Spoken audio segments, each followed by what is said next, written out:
Hello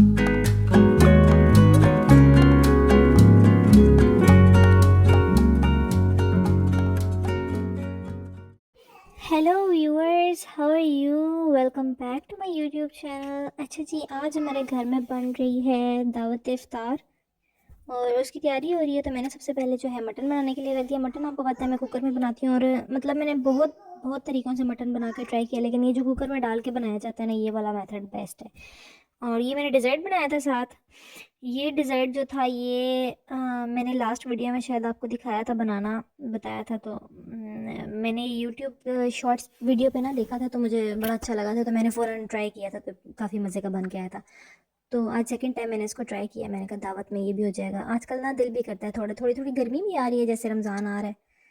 मतलब जैसे जैसे ये दूसरा इशरा है और अब बारिशें ख़त्म हुई हैं, तब से थोड़ी थोड़ी गर्मी होना शुरू की है। तो ऐसे इफ्तारी में दिल करता है कि कुछ ठंडा खाने का। वैसे भी आजकल ना काफ़ी लोगों से ये इशू सुना है, बर्निंग भी काफ़ी ज़्यादा होना शुरू हो जाती है। ऐसे स्टमक में बर्निंग शुरू हो जाती है जब मतलब खाना शाना हम लोग एकदम से खाते हैं। पानी शायद कम पिए, खाना ज़्यादा खाया लास्ट डेज़ में, क्योंकि रोज़े में प्यास इतनी लगती नहीं थी। तो इस वजह से ये मैंने जेली वगैरह फ्रीज़ की है। मैं इसके लिए एक ड्रिंक बनाऊंगी, कॉकटेल ड्रिंक, साबूदाना और ये जेली डाल के, और ये दूध की कच्ची बना के उसमें मैंने ये चीज़ें ऐड की थी, थोड़ी सी शुगर ऐड की थी और रूह अफ़ज़ा ऐड किया था, और इस तरह। तो यहाँ पे मैं फ्रूट चाट, क्रीम चाट की तैयारी कर रही हूँ। तो उसके लिए मैंने ये एल्बो मैक्रोनी बॉयल किए थे। ये दावत मेरे माँ पापा लोगों के लिए थी। और मैंने आपको second last I think video में, मैं इससे पहले वीडियो डाल चुकी हूँ जब हम उनके घर गए थे और वहाँ पे हमने इफ्तार किया था। तो आज हमने सोचा हम उनको इनवाइट करते हैं अच्छी सी इफ्तारी पे। तो वैसे मेरे घर वालों का एक डायलॉग तो बहुत मशहूर है कि कौन खाएगा, क्या बनाना है, कौन खाएगा, इतना क्या पकाना, कौन खाएगा। उनके घर भी जाओ ना, हमें भी बुला के वो यही कह रही होती हैं, इतना क्या बना, इतना बना दिया, अरे कौन खाएगा। तो होता है ऐसा है कि वो इतना ज़्यादा खाते नहीं है। खाना काफ़ी कम खाते हैं ना वो लोग। तो फिर वही बात है। अब जब मैं शादी से पहले ना, मैं भी ऐसी होती थी। घर में इफ्तारी करने की देर होती थी, पकोड़े खाए, फ्रूट चाट खाई और उठ के बस नमाज़ पढ़ी। रोटी तो खानी नहीं होती थी, और बस साथ पानी पिया, शरबत पिया। उस टाइम रोज़े भी गर्मियों के थे, तो बस खा के उठ गए। अब जब से मेरी शादी है ना, तो मेरे जो घर वाले हैं ना, जो ससुराल वाले, वो ज़रा फूडीज़ हैं। तो वो खाना माशाल्लाह सही जो है ना, तसल्ली से खाना शाना खाते हैं, और खाते भी घर का खाना है ना। तो मेरे घर में ऐसा होता था पेरेंट्स के घर में कि हम लोग बाहर के खाने के ज़रा ज़्यादा शौकीन थे, स्पेशली हम लोग बहन भाई। तो शायद इसलिए भी, और वैसे भी कम ही खाते थे शायद। सबके साथ एक आदत होती है ना, आधे लोग खाना खा के ज़ाहिर सी बात है उठ जाए, तो फिर बाकी भी आहिस्ता आहिस्ता उठ ही जाते हैं ना। तो सब बैठे रहे तो फिर बाकी भी बैठे रहते हैं। तो यहाँ पे ये ऐसा होता है कि ये लोग खाना खाते रहते हैं, साथ मैं भी बैठी रहती हूँ। तो उस तरह मुझे भी थोड़ा ना आदत पड़ गई थी तसल्ली से खाने की, पहले इतनी नहीं थी। मेरे घर वाले तो मतलब इफ्तारी स्टार्ट होती थी और 5 मिनट में फटाफट इफ्तारी की और फिर नमाज के लिए भाग जाते थे। इतनी देर में बर्तन उठा के भाग जाते थे। अब वो मेरी वीडियो देख रहे हुए ना, तो उन्हें हंसी ज़रूर आएगी इस बात पे। इतनी देर में बर्तन उठा के ना वो लोग के मतलब मामा और ये लोग बर्तन उठा के एक दफ़ा सारी क्लीनिंग करवा देती थी। हालांकि नमाज़ पढ़ने के बाद अगर कुछ खाना है तो हम किचन से उठा कर डाल के अपने बैठ के खा सकते हैं, लेकिन एक दफ़ा से ना वो सारा दस्तरखान साफ हो जाता था कि बस ठीक है, ये उठा लेते हैं। और खाना इफ्तारी के बाद तक खाते होते थे जो भी दिल करे। लेकिन यहाँ पे ये होता है कि हम लोग खाना, मेरी भी आदत है। अब हम लोग तो मतलब खाना रखते हैं, फिर नमाज़ वगैरह पढ़ लेते हैं, मगरिब की नमाज़ का थोड़ा सा टाइम होता है, फिर वापस आके दोबारा जो है ना खाना स्टार्ट कर देते हैं। आस्ता बैठे रहते हैं, मतलब थोड़ा थोड़ा डाल के खा रहे होते हैं, साथ ही बैठे रहते हैं, बातें करते रहते हैं। तो मतलब इतनी जल्दी नहीं होती मैं बर्तन उठाने की, वॉश करने की। तो मम्मा के घर जाओ तो वो लोग बड़े जल्दी जल्दी जो है ना सब कुछ समेटते हैं, और फिर दोबारा दोबारा खाना हो तो दोबारा जो है ना प्लेट निकाल के ले आती हैं। तो मैं सोचती हूँ कि था बर्तन शर्तन जो है ना गंदे हो जाए तो उन्हीं बर्तनों में खा लें, वॉश करके फिर जो उनमें डालना है, पहले खाना शाना तसल्ली से खा के तो फिर एक ही दफ़ा किचन वगैरह समेटती हूँ मैं इशा की अजान से पहले। मतलब मुझे इतनी जल्दी नहीं होती। तो खाना आज बनाते हुए भी मैं यही सोच रही थी कि ना थोड़ी थोड़ी क्वांटिटी रखूँ। पता नहीं क्यों आप लोगों के साथ भी ऐसा होता है, मैं जो चीज़ बनाने लगती हूँ ना, मैं जब थोड़ी बनाती हूँ मुझे खुद से डाउट शुरू हो जाता है, यार थोड़ी तो नहीं बन रही, कम ना हो जाए, थोड़ी सी ज़्यादा बना लेती हूँ और हमेशा चीज़ बच जाती है। ऐसा नहीं है कि हम खाना वेस्ट नहीं करते, हम उसको दोबारा खा लेते हैं, नेक्स्ट डे खा लेते हैं, किसी को दे देते हैं। मतलब कोई जिस तरह सर्वेंट्स आ जाते हैं उनको दे देते हैं, हाँ हाउस हेल्प्स आती हैं सुबह, उनको दे देते हैं। ऐसे ज़ाया नहीं करते, वेस्ट करना भी नहीं चाहिए। हर चीज़ को हम लोग जो है यूज़ ही करते हैं, कोशिश करते हैं खुद भी खा सकते हैं अगर कुछ बचे तो। लेकिन मैं जो चीज़ बना रही थी ना, मेरा हाथ इतना खुला है ना, जो चीज़ बना रही थी वो अपने आप ही ज़्यादा बन जाती है। हाँ, टेस्ट बहुत आ गया मेरे हाथ में। जब मेरी शादी नहीं हुई तब मेरे हाथों में इतना टेस्ट नहीं था, इतना कुछ आता नहीं था बनाना, लेकिन अब काफ़ी सारी चीज़ें देखना सीखना, शायद इंटरेस्ट भी लेती हूँ, शौक़ भी आ गया, क्योंकि शायद मेरे हस्बैंड घर का खाना ज़्यादा पसंद करते हैं, या उन्हें होममेड जो होता है ना, ऑर्गेनिक खाना, वही पसंद है। तो फिर इसलिए मैं डिफरेंट डिफरेंट चीज़ें रेस्टोरेंट स्टाइल में जो है ना घर में बनाती रहती हूँ। मेरी कोशिश होती है रेस्टोरेंट वाला टेस्ट डाल के बनाऊँ कुछ इस तरह से, तो फिर मैं काफ़ी चीज़ें ट्राई करती रहती हूँ इस तरह से। फिर ये है कि कुकिंग अब काफ़ी अच्छी हो गई है, माशाल्लाह एक्सपर्ट हो गई हूँ। जो भी चीज़ बनाती हूँ ना, अंदाजे के तौर पे भी बनाऊँ ना, रोज़े में भी बनाऊँ, तभी माशाल्लाह वो अच्छी बनती है। ये अल्लाह का शुक्र है, हाथों में टेस्ट बहुत आ गया। पहले हालांकि मुझे बिल्कुल भी कुछ नहीं आता था जब मेरी शादी हुई, इन्हीं बस अंदर से मैं जो सीखा। अच्छा, यहाँ पे मैं ना चिकन चिली ड्राई बना रही थी, जिसको मैं बहुत ज़्यादा ड्राई नहीं रखने वाली, क्योंकि फिर राइस के साथ खाने होते हैं। फ्राइड राइस भी थोड़े से ड्राई होते हैं, आपको पता है, तो अच्छे होते हैं, मतलब सॉफ्ट होते हैं, लेकिन इस तरह के नहीं होते ना पुलाव की तरह। तो साथ ही मैं बना रही थी, अच्छी लगती है ड्राई, लेकिन मैं इसको थोड़ा सा ना सॉसी रखने वाली हूँ। पूरे पतीले पे केचप पे लगा दिया है। तो अगर आपको किसी चीज़ की रेसिपी चाहिए हुई तो मुझे बताइएगा, मैं नेक्स्ट टाइम पूरी रेसिपी शूट कर लूँगी। तो मैं यहाँ पे ये बना रही थी, उसके साथ मैंने फ्राइड राइस बनाए थे, मटन बनाई थी, मटन का सालन जो मैं कुकर में बनाती होती हूँ, बहुत अच्छा बनता है। और उसके अलावा मैंने वो डेज़र्ट बनाया था, मलाई रोल्स। चिकन फ्राई जो ऑलरेडी मैं उसकी अपनी लास्ट वीडियो में रेसिपी आपसे शेयर कर चुकी हूँ। फिर मैंने चिकन फ्राई जो है वो बनाया था, फ्राई चिकन फ्राई जो होता है, मतलब क्रम्स वाला नहीं, नॉर्मल वाला चिकन पकोड़ा जो होता है उस टाइप का, वो भी मैंने घर में बनाया था।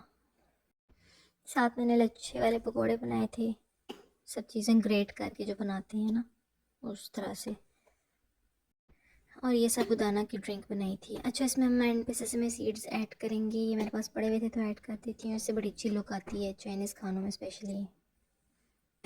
खाना वो कहते हैं ना, प्यारा लगेगा, प्रेजेंटेबल होगा, खूबसूरत लगेगा, तो और ज़्यादा जो है खाने का टेस्ट इन्हेंस हो जाता है, खाने की वाइब्स होती हैं। रोज़े कैसे गुजर हैं पता भी नहीं चल रहा, 15 रोज़े गुजर गए और कोई अभी तक मतलब पता नहीं चला बिल्कुल भी। हाँ, थोड़ी सी वीकनेस हो जाती है ऑब्वियसली, रोज़ा अपना आप थोड़ा सा तो दिखाता है, लेकिन उस तरह से रोज़े की शिद्दत या सारा दिन कोई भूख प्यास या कोई इस तरह की ना वो नहीं होती जो पहले वाले रोज़े थे। अब ज़्यादा रोज़े ठंडे होना शुरू हो गए हैं तो इतनी प्रॉब्लम नहीं होती, बड़े आराम से गुजर रहे हैं। तो ये फ्रूट चाट भी मैंने बना ली थी, इसकी वीडियो भी मैंने ऑलरेडी अपलोड की हुई है, अपनी शॉर्ट वीडियो में भी अपलोड की हुई है।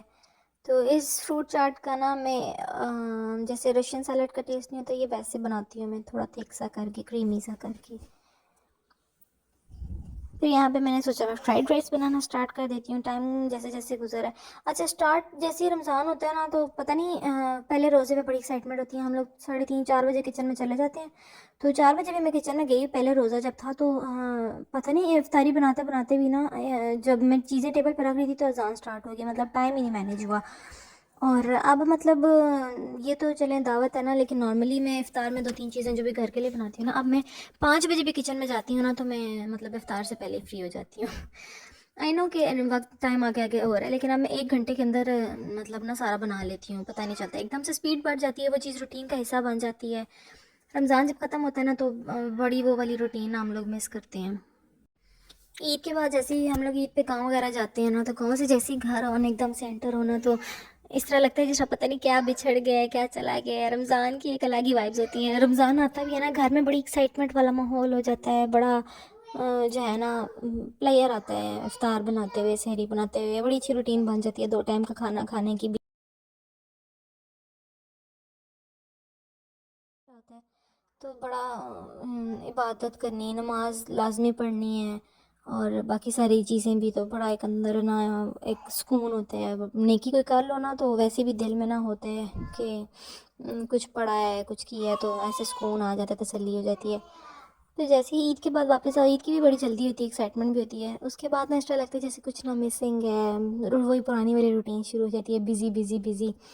तो वो रमज़ान वाला प्लेयर जो है ना, वो बाकी महीनों में तो नहीं आता, एक अलग ही वाइब्स आती हैं रमज़ान की। तो इफ्तारियाँ आना, बाहर से लोगों को शेयर करना, कुकिंग करना, रोज़ा रख के एक रूटीन बन जाती है। तो लेकिन अब तो वक्त भी इतनी तेज़ी से गुजर है ना कि पता ही नहीं चलता, साल गुजर जाते हैं। अभी इस तरह लगता है अभी पिछले रमज़ान जो है अभी गुजरा है, और अब नया रमज़ान आ गया, मतलब नेक्स्ट ईयर आ गया, पता भी नहीं चला। पहले पहले ऐसा होता था रोज़े गुजरते थे, अब जी नेक्स्ट ईयर इतना दूर लगता था, अब तो पता ही नहीं चलता, दिन रात वक्त हफ्ते महीने इस तरह गुजर जाते हैं, पता भी नहीं चलता। वो दोबारा से ईद आ जाती है, दोबारा से। जब हम छोटे होते थे ना तो छोटी ईद या फिर बकरा ईद आती थी, उसके बाद इस तरह लगता था बड़ा लंबा गैप है, पता नहीं ईद कब आएगी। और अब तो ईदें, रमज़ान, शब रातें, मतलब माशाल्लाह हर चीज़ इस तरह आती जाती है, वक्त इतनी तेज़ी से गुजर रहा है। शायद हम लोग बिज़ी बहुत हो गए हैं, हमें पता ही नहीं चल रहा अपने दिन का, रात का, या शायद वक्त में इतनी टाइम में इतनी बरकत भी नहीं रही।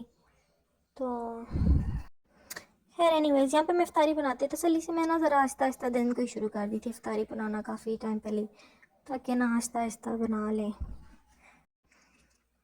रूटीन वाला वैसे दही भल्ले, चना चाट, समोसे, रोल्स, स्प्रिंग रोल्स, इस तरह की चीज़ें फिर मैंने ना आज अवॉइड की थी। थोड़ा सा मेन्यू डिफरेंट रखा था, रमज़ान से हट के, रूटीन से हट के। वैसे डेली तो ये होता है पकौड़े बना लिए, दही बड़े, फ्रूट चाट, इस तरह की चीज़ बना ली, और रोटी तो लाजमी होती है, ज़ाहिर है। खाना भी साथ कोई रूह अफ़ज़ा या मिल्क शेक, ये चीज़ें होती हैं ना। कभी दिल किया तो समोसे या स्प्रिंग रोल्स बना लिए, फ्राई कर लिए, फ्रोज़न आइटम्स। लेकिन आज ना मैंने कहा चलो कुछ डिफरेंट बनाते हैं। सम टाइम ऐसा होता है पूरे पूरे रमज़ान गुजर जाते हैं ना, मैं पूरा मंथ में राइस बनाती ही नहीं हूँ, पुलाव, बिरयानी, ये चीज़ें नहीं बनाती। तो आज मेरा खुद भी दिल कर रहा था, और मैंने सोचा चलो ये फ्राइड राइस बना लेते हैं। अच्छे बन जाते हैं, जल्दी भी बन जाते हैं। डिफरेंट चीज़ें जब मैं बनाती हूँ ना, मैं बोर नहीं होती ना। जब मैं कुछ नया ट्राई कर रही होती हूँ ना, तो फिर मैं बड़ा इंटरेस्ट लेके बना रही हूँ। जो रूटीन वाली चीज़ें होती हैं, जो वैसे बहुत ज़्यादा मैं चीज़ें बनाती रहती हूँ ना, तो वो फिर ऐसे बंदा बना लेता है जैसे बनाता है ना। तो जब कुछ नया ट्राई कर रही थी ना, फिर मैं बड़ी एक्साइटमेंट के साथ बना रही होती हूँ। मज़ा भी आता है क्योंकि डेली रूटीन से हट के कुछ बनाने के लिए मिलता है, तो फिर वो बड़ा मज़ा आता है उस चीज़ को बनाते हुए। चैनल पे जो लोग नए हैं मुझे देख रहे हैं, काइंडली चैनल को सब्सक्राइब कर दिया करें, वीडियो को लाइक कर दिया करें। किसी भी चीज़ की आप लोगों को रेसिपी चाहिए तो आप ज़रूर मुझसे पूछें, मैं आपको गाइड कर दूँगी कैसे बनाया है मैंने। और कुछ चीज़ें मैंने जो है कैप्चर की हैं, क्लिप्स कुछ नहीं की, क्योंकि आपको पता है दावत थी, मैं बिज़ी भी होती हूँ ना ज़रा, काम की भी जल्दी होती है, तो साथ साथ वीडियो बनाना भी मुश्किल हो रहा होता है। कुछ क्लिप्स इसलिए मैंने कैप्चर की हैं। अच्छा, वैसे जब भी घर में ना कोई दावत होती है ना, कोई इफ्तारी या वैसे भी कोई डिनर लंच वगैरह हो, तो खाना बनाना एक अलग काम होता है और उसको सर्व करना एक अलग काम होता है। तो वो बर्तन निकालना, उसमें रखना, गर्म करके हर चीज़ रिप्रेजेंट करना और डिश आउट करना, मुझे वो प्लेटिंग करना, डिश आउट करना, वो सारा एक अलग काम लगता है बड़ा। तो बस वही मैं ज़्यादा सोच रही थी कि प्लेटिंग कैसे करनी है और क्या क्या डिश आउट करना है और रखना है। तो ये छोटी छोटी चीज़ें होती हैं ना, जिनकी वजह से खाना जो है ना वो ज़रा और डिलीशियस लगने लग जाता है। प्रेजेंटेशन जो होती है ना खाने की, वो बड़ा मैटर करती है। तो वो फिर अच्छा जी, this is all about today. अपना बहुत सारा ख्याल रखें, दुआ में याद रखें, अच्छी अच्छी इफ्तारियाँ बनाएं, घर वालों को करवाएं, और मेरे चैनल को सब्सक्राइब कर। See you on another day with another vlog. तब तक के लिए enjoy my recipes, enjoy my iftar routines, and take care. Bye bye. Allah Hafiz.